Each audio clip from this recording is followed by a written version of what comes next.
Anyway, hello, my name is Mordred Viking, and I'd like to welcome you to this stream of Europa Universalis IV, where we are continuing the game as Lubeck. If you are a little bit confused, if you are a regular here on the streams but not on YouTube, you're going, that's a bigger Lubeck than I remember, which is usually just an OPM. That is because we started this series on YouTube. Basically, because of the Creator Coliseum, I knew that I wouldn't have time to stream both that and this. So I decided to pre-record most of this series, and you can find the first 9 episodes on Twitch. Sorry, on YouTube. You can find the first 9 episodes on YouTube, and then you can find everything else here. Ask Troy to join such an event next time as an influencer, but I don't know who organises it.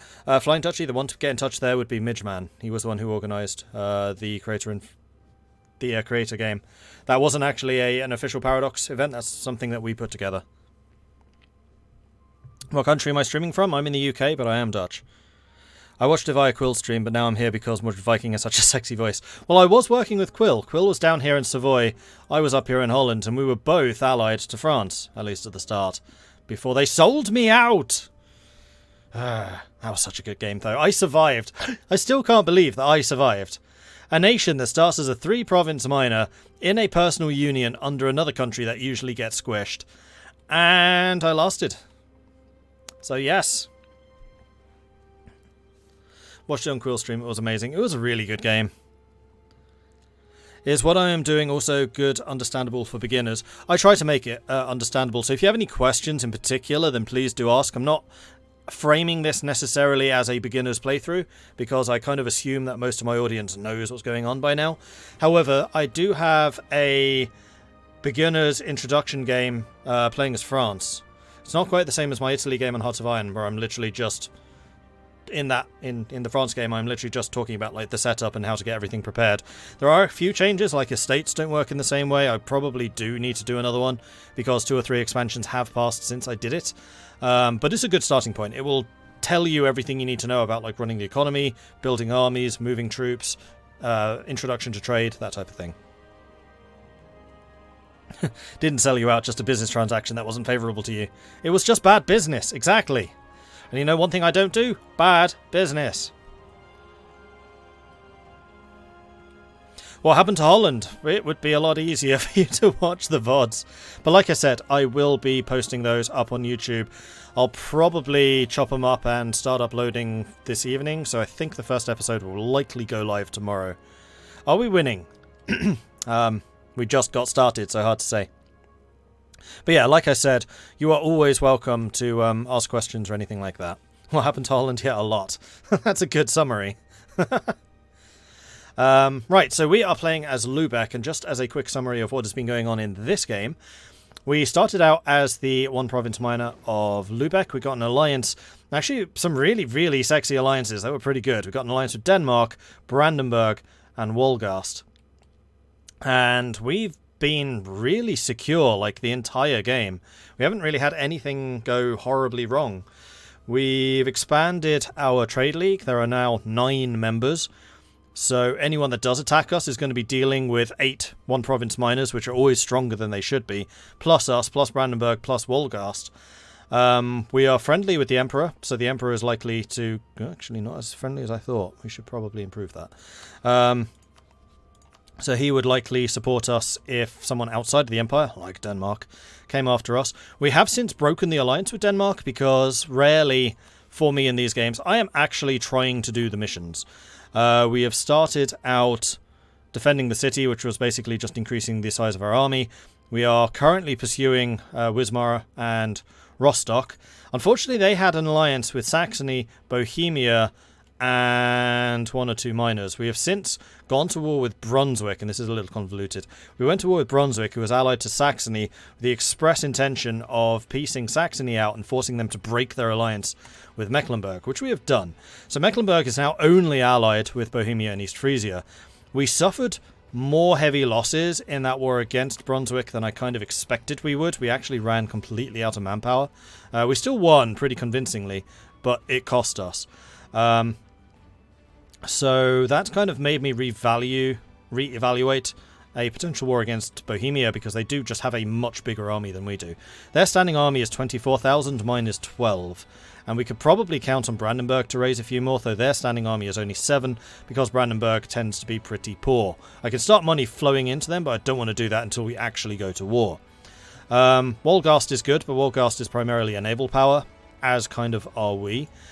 We did try really hard to vassalize Stettin, but ultimately Stettin was actually able to beat us. Or rather, they did enough damage to our armies that we didn't have enough troops left to siege their fort, so I decided to just piece them out and end the war. So we ended that with really high power projection, which is going to benefit our government, because more power projection you have, the more Republican tradition you get, the better rulers you get. And Brunswick was, and still is, a rival, so chastising them, and Saxony is too, in fact, was a good thing for us. We also made a ton of cash, so we raised a bunch of money. Our income is actually going up pretty steadily at the moment. We're making a lot of money through trade, and also getting a bit from the war reparations from the victories. We've just finished integrating Verden, which is Verden and Stad, which has given us access to another port, so we can actually start building, you know, more boats, which we're doing. In fact, I'm being silly. I should be building one of those galleys in Stad. There we are. Spread it out a bit more, and then we can get 2 boats going at once. Double the production. And yeah, otherwise our ideas right now are economic and plutocratic, so we're going for a very, very economic start. Economic ideas just because I really like their capstone. In fact, I just like economic ideas. They gel very nicely with the way that I work. I use loans to leverage wealth. They have an ability which reduces the interest you pay on loans, they reduce the inflation on loans, they reduce the cost of construction, and most importantly, they reduce the cost of development. And then plutocratic is a really nice mix between economic and military ideas, whereby they increase the strength of mercenaries. We're a wealthy nation, mercenaries will feature. Increases morale, decreases unrest, increases the number of merchants you get, increases goods produced, increases the amount of caravan power, which is good for overland routes like in Saxony and the Rhineland, and also manpower recovery, and then finally institution spread. However, the policy between these two is even more Republican tradition, which means even better rulers, which means more monarch points, which means more ideas and development. It all feeds in. Economic and plutocratic, very strong combination, especially for a small wealthy nation like Lubeck. Our ultimate objective is to go through the mission tree. As I said, there is a mission down here called Unite the League, whereby, on completion, Lubeck is renamed the Hanseatic League. That is our ultimate objective. I always liked playing as the Hansa, as it was once known. In EU4, in fact, the early renditions before they started adding all the city-states was the Hansa, and it was like this kind of area. And it was a lot of fun, but now they've added a ton more flavour. Apparently I don't know whether I should be shouting him out or not, but the content designer who created the Lubeck mission tree has been watching, so I've been kind of gushing with praise before knowing he was watching about this mission tree, but I genuinely like it. I think this is a good mission tree. And coming from me, that's quite something, because I generally hate this system. I don't like how it kind of forces you down certain paths, but this one's nice. It dangles a couple of other carrots rather than just painting the map your colour, and I appreciate that. And I kind of wish that more mission trees did that. And if that is a feature of Emperor, and kind of the way that Paradox has gotten better at doing mission trees for people other than just those who like to conquer everything, fantastic! I might actually end up liking the system. Oh my god, my home province is there. Lippe. Lippe, I think, is actually now Trade League. Yeah, they are. I kind of smashed them once or twice. In fact, if you're from Lippe, I like you, because the crest of Lippe is the Red Rose. The Red Rose is, of course, Lancaster. Oh yeah, good old Lancaster. Okay, so I'm going to go ahead and unpause, because I've been talking enough about what's going on here. Regrettably, we lost the trade protection CB against Muscovy, so yeah. Once we have taken Wismar and Rostock, the next objective is going to be taking Gotland. So you will remember that at the start I said we had an alliance with Denmark. We had to break that alliance, basically in preparation of going after Rostock. Then once we... Sorry, after Gotland. Once we have Gotland, the next objective after that is Novgorod. And that's going to mean a war against Muscovy. So we've kind of turned A complete 180. Previously, we were supporting Denmark. We wanted them to keep the Kalmar Union together. We wanted a strong Scandinavia. Now, we want Sweden to be independent. We want Norway to be independent. We want a weak Denmark. It's kind of like complete 180, which, again, one of the things that this game does really well is former allies suddenly become rivals. It really tears up the diplomatic situation several times over. That's one of my big problems with Stellaris, where it just gets very, very stalematy, because the diplomatic situation never changes. Castile's in the Golden Era. Cool. And we can get a new economic idea. However, we are behind in admin, so we're going to hold off on that. Oh! And the next Diplotech is the new ships. Interesting. So at Diplo 9, I want to have a cache of cash. Pun intended, a cache of cash. So that I can upgrade my current light ships to caravels and then start actually building some caravels. And possibly some heavies as well. Though at the moment, most of our naval work is going to be against Denmark, most likely, and that's going to be in the Baltic. So for that, we need to have galleys. End of a cardinal. Limburg is no longer the seat. That's unfortunate. A cardinal has been previously stayed in Limburg, close to the border, has now moved out of our nation entirely and shifted his allegiance to his neighbours. Hamburgian agents. That's funny, because this guy is obviously eminently bribable, because I stole him from Hamburg, and apparently Hamburg have just stolen him back again. Wait, why do I gain corruption for this? Lubeck gains diplomatic insult CV on Hamburg. Gain 1 corruption. He's the one who was bribed, not me. And it was Hamburg who did the bribing. That hardly seems fair. So when you bribe him, you get 0.5 corruption, but when he's bribed away, you get 1? Why? The cache of cash, the king of kings. In Verdun, the presence of guilds has bred to a new sort of influence and a new sort of influential person. Leading figures in the Guild of Verdun are not only growing richer than many aristocrats in the province, but they also wield power, all while lacking the familial ties that have defined the rulers of the city for a long time. Perhaps this sort of shift is inevitable, especially considering the nature of our republic. Nevertheless, at this stage, the only thing that's certain is that the nobles in Verdun have an aversion to these ill-mannered new rich and would like to see them ousted from local political proceedings. So we would lose some prestige, but we gain production, or we gain manpower and lose points. I think right now I'd rather lose prestige. Prestige is something I've not had a huge problem regaining, because turns out Lubeck's quite good at fighting. Oh my, somebody playing Lubeck and Emperor. Just what I was searching for. Well, welcome. Mordred and chat, hope you all had a wonderful day. So far, so good. Because I was recording the YouTube series until, I kid you not, midday today. That's 10 hours ago. I was recording this morning. 10 o'clock in the morning, I was still recording. I decided to take the first stream off. Kind of needed a bit of a break after the madness that was a multiplayer yesterday. Courthouse. Do it. So we got the 5% cheaper. We get some extra governing capacity and we can now build courthouses. We are not going to be building very wide. So I don't think we're going to be needing courthouses or governing capacity anytime soon. I'm just trying to see where the list is. It is in here. There it is. Oh, we already have 77 out of 300. Interesting. National decisions. Act of uniformity. This would reduce institution embracement but increase missionary strength. We are not currently converting anything, so not necessary. Herzegovina. Speaking of which, Marshal, we were talking about Herzegovina. Full annexation was demanded. Herzegovina will pay 40 ducats to Ragusa, and they don't exist anymore. So Ragusa is kicking ass and taking names. Ragusa, who, just before this video started, defeated Wallachia, has just defeated Herzegovina as well, and are expanding. Ragusa, who is usually just eaten up by the Ottomans immediately.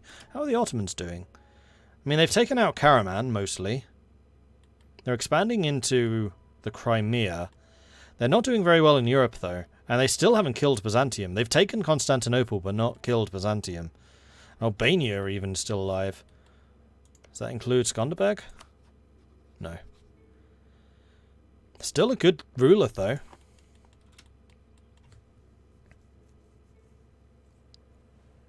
Any idea what religion I'll go? Not at present. I haven't really considered, honestly. It will very much depend what happens in the game. I'm not particularly tied to any. Okay, so we've improved our relations to the maximum with Austria. We now have a free merchant, free diplomat. And I really wish there was, there is a list in there. We can go to here, and to here.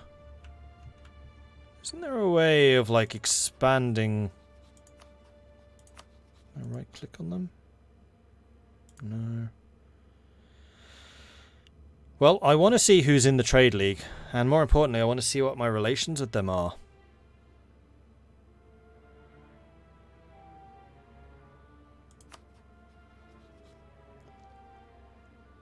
$80. So Riga is okay. Bremen, 24. We could do with improving relations with Bremen. 100. 14 with Nassau. Okay, we really need to boost Nassau. Dithmarschen's a 46. Klevs is a 14. And Lipper's a 78. So, Nassau. You're over here. There you are. You need to have relations boosted, so you don't decide to split away from us. And then we'll also need to boost with one more. Guild leaders can be ruthless power brokers and don't take kindly to being opposed politically. Since the guilds haven't controlled the government of Lubeck for some time, some of them have started to use more intimidating methods to show their influence. Knowing that the Republic depends on trade, the guild controlling fish has begun to prevent it from being freely traded, knowingly harming the national economy and the affairs of the political opponents.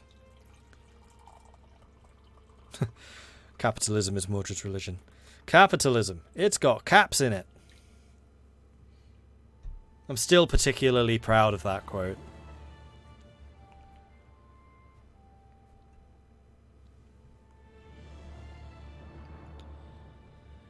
Start, get, guilds obstruct trade, -5, trade in start. That's unfortunate. You want to see what Hussite's doing? Hussite is basically dead. Even Bohemia didn't flip to Hussite. In fact, do they? They don't even have a Centre of Reformation anymore. Yeah, Hussite is effectively gone. Oh, hey, Grugi. Geld macht frei. Exactly. Through money, freedom.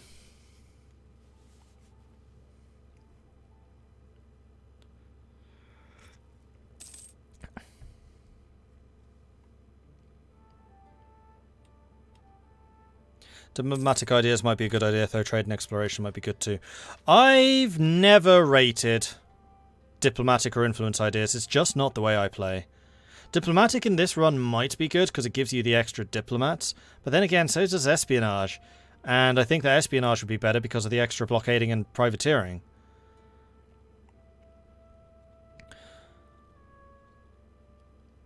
The other thing I wanted to double check was Marines. How do I get Marines? There we go, Marine force limit plus 5%. That's one thing I've been missing. And something I really wanted to do as Holland was get Marines, but I had no idea how to do it. So naval ideas is one way. There are probably policies which do it. Because I assumed that Marines were tied to technology, but I couldn't see any technologies which enabled them in the same way as artillery is enabled. Okay, good to know. And someone mentioned through the naval ideas you can get Marines. Brandenburg, we have improved relations with you to the maximum, so we're going to take a quick look at diplomacy. It was Cleves I needed to improve relations with, just to make sure that you stay in my trade league. Salt crisis. Rumours are sweeping the country that there's been a shortage in salt production. Although we have tried to quash these rumours, people are certain there will be a salt crisis soon. Production efficiency plus 10.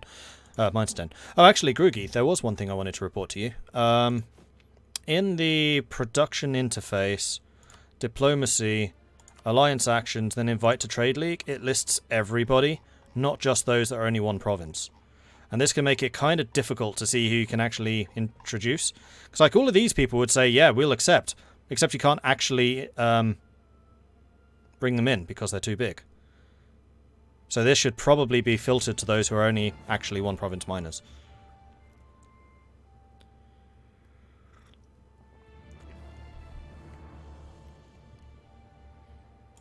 So there you go.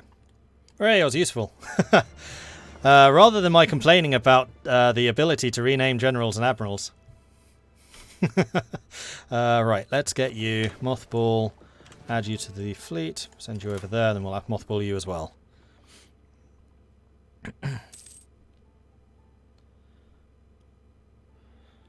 Is that because no available diplomats? No, it's because they are too big. Oh, they're too big. You can't invite them because they're too big. Even if you have an available diplomat, it still filters that way. My lord, we have gained an extra point in shock. This is actually turning out to be a surprisingly good general. Nice.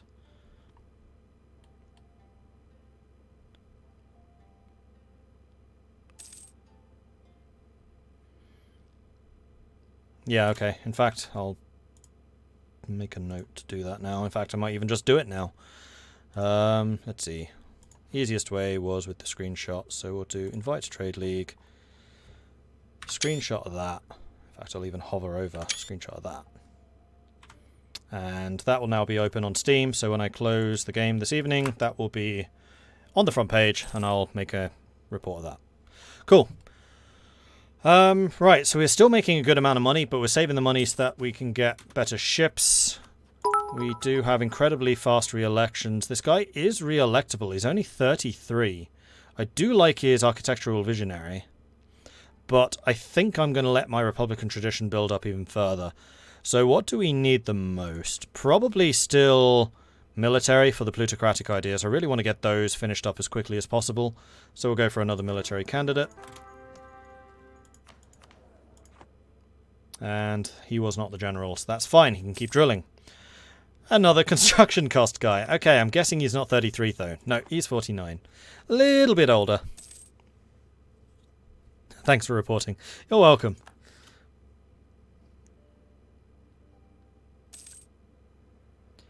Golden Era, Ottomans. Oof, lots of people are getting Golden Eras very early in the game. Castile's got it, the Ottomans have got it. I think France might have it. That's Brittany. Yep, France has it. England does not. So a lot of the big scary nations are in Golden Ages already. I guess it's good to have it now because it means they won't have it later when they are actually going to be dangerous to me.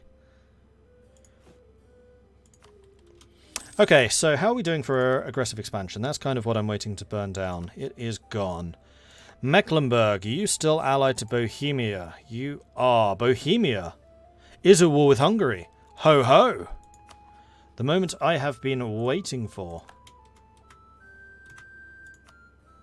Would still answer, but for how long?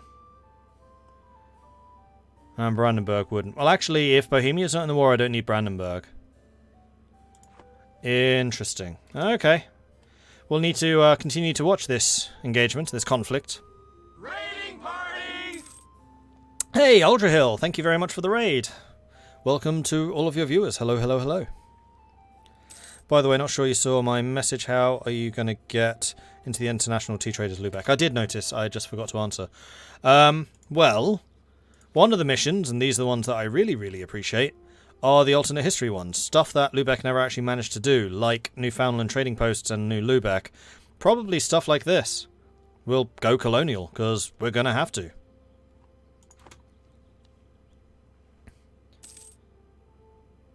That was so late, what the hell, I was raiding with a party of 40 but simply would not raid. Sorry for the lacking raid. Hey, any raid is always appreciated. It doesn't matter how many people you bring along. I always appreciate raids and people raiding, because it shows that you care and want to support the stream, and I really like that, so thank you. Alright, free merchant. That is a military idea. We're still 9 years ahead of time. I think that this would be a good time to get another merchant. Boop. We have been chosen! Good news, my Syndic, the Emperor has bestowed upon us the great honour of hosting this year's assembly of the Reichstag upon us. This will greatly increase our prestige in the Empire. May all delegates gasp in awe as they enter the glorious capital of Lubeck. Gain prestige. Nice. Relations improved. We have found common ground with the Bremen neighbours in the fact that we share the Catholic faith. Our relations are improved, and the two nations now look upon the future as one. Awesome. Bremen is in the Trade League, so having good relations with them is positive. Plutocratic ideas advance. In the more reactionary and hidebound societies, men of trade are looked down upon as somehow being lesser men than those who own land. Well, not for us. We know that wealth is power, regardless of where it comes from. Okay, new merchant. So we have currently got a merchant in Lubeck, in the Baltic, in Saxony, and in the Rhineland. Now we need to decide what we want to start feeding from. So we can go Vienna into Rhineland. We can go Krakow into Rhineland, or we can go Krakow into the Baltic. Baltic we do have a lot more control over. So feeding money into that is probably the best idea. The other thing we could do is start feeding money from Novgorod. You know what? I like that idea more. We're going to start feeding from Novgorod, and hopefully we can start protecting trade up there soon. Oh, particularly when we get Gotland. When we get Gotland, that's going to give us a naval base, which is almost certainly going to be in range of Novgorod. Was going to raid you in an hour or so, but my Twitch died. Oh man, it sucks. Don't actually have to take exploration expansion ideas to get colonies offer cheaper to take them from colonizing nations. True, but I do quite like expansion, and I think expansion would work quite well. 300 to 400 viewers, soon time to get denied for partnership. Yeah, so my advice when trying to go for partnership is you will get rejected the first time. You will absolutely get rejected the first time. I got rejected 3 or 4 times when I was applying, even though I had the requirements every time I applied. So even if you are at that 75 average, expect to get rejected once or twice before you actually get accepted. That's just Twitch being Twitch. No reflection on you. The Emperor is getting good numbers at the moment. I think the peak of multiplayer there are something like 10,000 viewers in the E4 tag. Yeah, I was watching. Like, I barely went under 200. Midge was going 1,000 to 1,500. Quill had 2,000 plus. Shen had 1,500. We had some pretty big supporters. You're at 100 average now. Nice. And yeah, don't expect any explanation for the rejection. They'll just say no. That's also true. Twitch is... Their transparency is improved, but it's still garbage. It's still better than YouTube, though. I will say that. Twitch is better than YouTube for transparency stuff. YouTube really is god-awful. Right. War. I'm still trying to get it. What is it good for? Well, expansion for a start. Still no Bohemia. Okay. We shall be waiting with bated breath, and in fact I'm seeing that Mecklenburg has already raised morale and stopped drilling, just in case I go to war, I guess. They probably realise that Bohemia is a little bit busy. And I have a permanent claim, so I can go after you at any time. Military access from the Danes. I don't know if I should trust the Danes. Why do you want military access? You're not at war with anyone. Oh, it's the Holland-Danish alliance. It's the alliance that never happened. Yeah, alright then, I'll allow it. For now.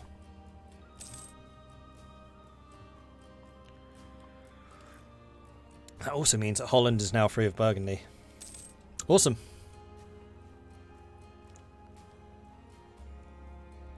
YouTube is a brick wall and Twitch is a very dirty window. Yeah, you can say that again. Diplomatic insult against Hamburg. That was when they stole my cardinal and I got the corruption for it. Okay, so Novgorod's giving us 0.3 ducats. It's got a 2% control.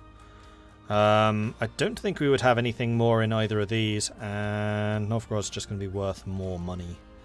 But we really do need to try and dedicate some light ships to that if we can. Although, as a general rule, I try to get at least 50% in the home node with light ships before sending them out. 70% if I can manage it.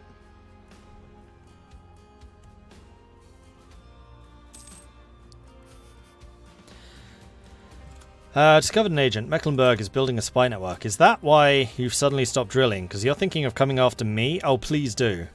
Please, please, please do. Because that is a war I would school you in. Because then you'd be up against all the miners in my trade league.